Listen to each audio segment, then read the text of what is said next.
মুহাম্মদ সাল্লাল্লাহু আলাইহি সাল্লামের লগে সম্পর্ক ফেলা করতে হইব। এরপরে আমরা ফরজ আমরা ওয়াজিব পড়তে হইব। যেটা এখন কইবা বলে নবীরে বাদ দিয়া আজান দিলেন, নবীরে বাদ দিয়া আজান দিলেন, আজান হইতো না। নবীরে বাদ দিয়া নমাজ পড়লে নামাজ হইতো না।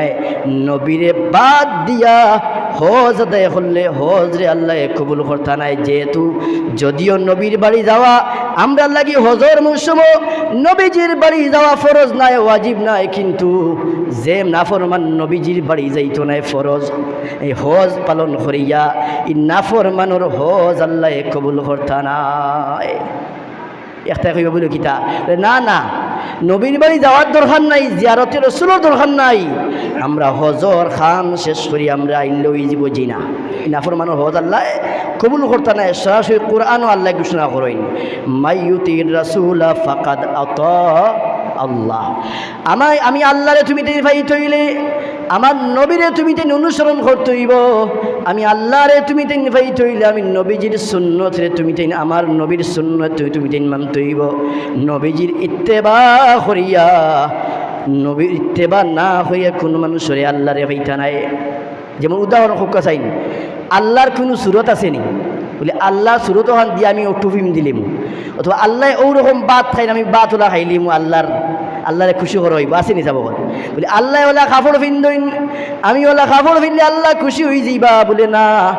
আল্লাহর রসুলে যেরকম কাপড় পিনছইন ওরকম আপনি আমি কাপড় পিনলে আল্লাহরে আমরা খুশি করতাম পারবো, আল্লাহ খুশি হইবা।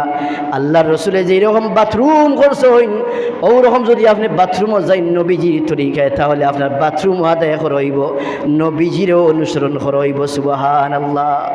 আর যদি আমরা নবীর ইত্তেবা করি প্রত্যেকটা কাজও আজ বিজ্ঞান এই ইসলামর কাছে নবীজির কাছে কোরআনের কাছে বিজ্ঞান এতিমর মতো আজকে তারা ছাইয়া থাকে বিজ্ঞানে। কারণ সমস্ত নবীজির সুন্নতগুলা আজ পশ্চিমা বিশ্বয় বিজ্ঞানে রিসার্চ করিয়া গবেষণা করিয়া দেখেন নবীজির প্রত্যেকটা সুন্নতগুলা আমরার মানুষের লাগি উপকারী। হোক সুবহানাল্লাহ। শুধু মুসলমানের লাগি না, কেবল মানব জাতির লাগি এই নবীজির সুন্নতগুলা আদায় করা আমরার লাগি উপকারী। যেমন দাড়ি, এই দাড়ির কথা গবেষণা করিয়া সময় শেষ বিজ্ঞানে গবেষণা করিয়া কর যে মানুষের দাড়ি রাখবা নবীজি তো সুন্নত এটা ওয়াজিব, নবীজি আদেশ করছে এটা ওয়াজিব।